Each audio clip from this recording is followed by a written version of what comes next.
Hi everyone, Joey Macaroni here, the internet's busiest music nerd, and it's time for a review of the new Benny the Butcher album, Tana Talk 4. Buffalo rapper Griselda Records' own Benny the Butcher, brand new project. Here it is, the latest installment in his fan favorite Tana Talk series, which is an interesting calling back to my roots type move, especially considering his last record in 2020, Burden of Proof, which was a pretty successful attempt for Benny at making a project that was a little more commercially and industry friendly with big features from the likes of Rick Ross and Lil Wayne, cleaner production, guys like Hit Boy in the mix. But Tana Talk 4, by comparison, brings more of what exactly put Benny on the map, with loads of cerebral production from The Alchemist, as well as stuff that has more boom bap leanings from Derringer. This record is purely Benny in the thick of his comfort zone, and he couldn't sound better in this position. But by that same token, this move is a little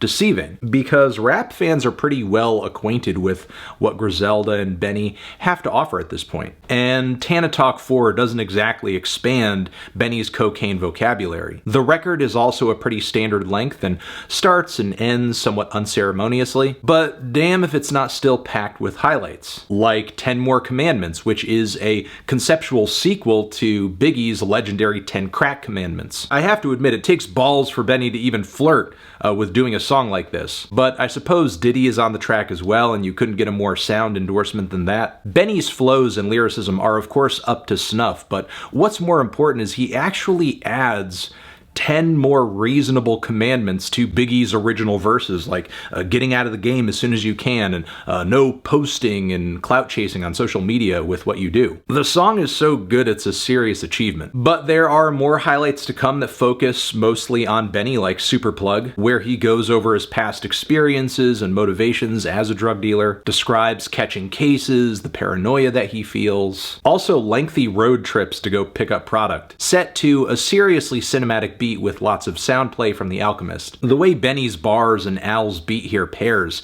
it comes together in a way where I can just instantly visualize everything that he's saying, like scene to scene. THOWY'S Revenge sports a mesmerizing Alchemist beat too. The steady rhythms and distant horn melodies are great. I also love the way we get these warm hits of orchestrations that seep into the mix very subtly. It's a warm backdrop for Benny to reminisce over about how he hustled his way to where he is now. But also the structure of this track too, the verses, the pre-choruses, the refrains. Benny has like really upped his hook game here. There's also a great series of features that really make this project too, like Johnny P's CADDY with J. Cole, where Benny opens up the entire LP painting a lyrical picture of his skills, his and Griselda's growth in the music industry, and the mental scars left on him by a life of dealing. It's an absolutely cold performance placed on top of this nostalgic set of easygoing beats and dreamy vocal chops, and J. Cole essentially complements the vibe with a lot of gritty lyricism, some skillful brags but also hilarious jabs at his reputation, like this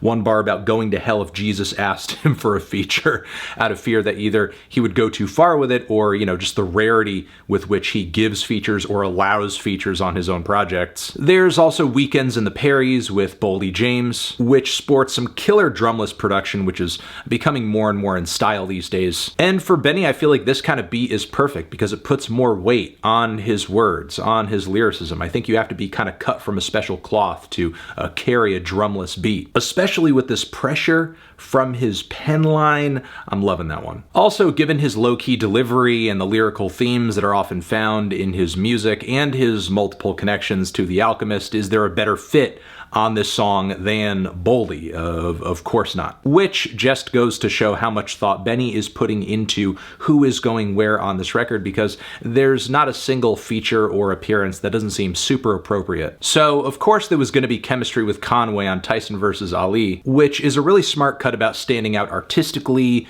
playing the long game in music as well, while others are kind of fading out after their 15 minutes of fame. Benny dealing with criticisms and comparisons to other artists. It's a solid piece of lyrical meta-commentary from him.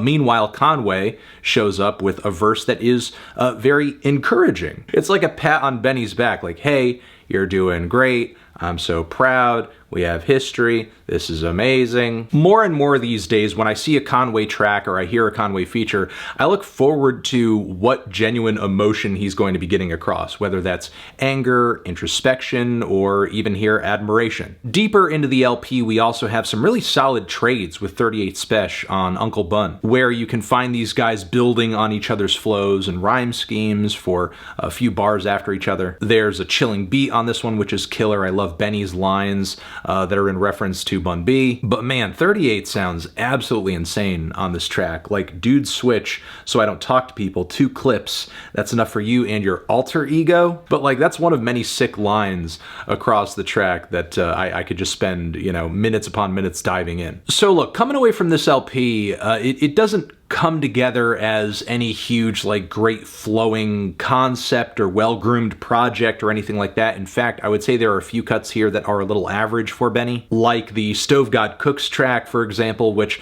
I thought had a great beat, but the chorus is super tangled and long-winded. Not to mention, he sort of ends the track off in a way that feels a little abrupt and half-baked. I ran into a lot of the same issues with Guerrero featuring Westside Gunn, who also, I think, brings the heat down as he finishes the second half of the song off. The only thing I think I really loved about this cut was the beat. Then Mr. Chowhall, I thought, was just an alright closer. Feels almost like a journal entry set to a creepy key loop from a horror movie soundtrack. A real Coke epilogue with Benny also updating us on his current mindset in regards to his fame and success, Griselda's fame and success, generally navigating a predatory music industry where he's trying to maintain artistic freedom. I get that, but the whole track isn't really well structured or built out in any way. It just kind of seems like some fleeting final thoughts. Not so much a summation or a grand finale as much as it is sort of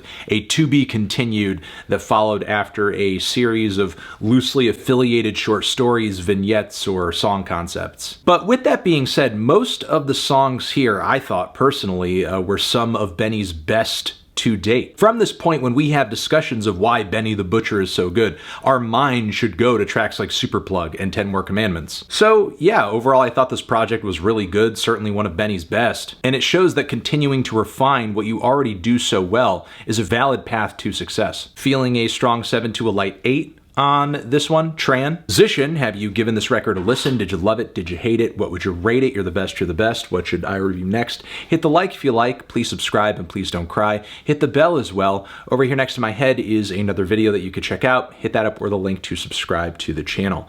Anthony Fantano, Benny the Butcher, Tana Talk for forever.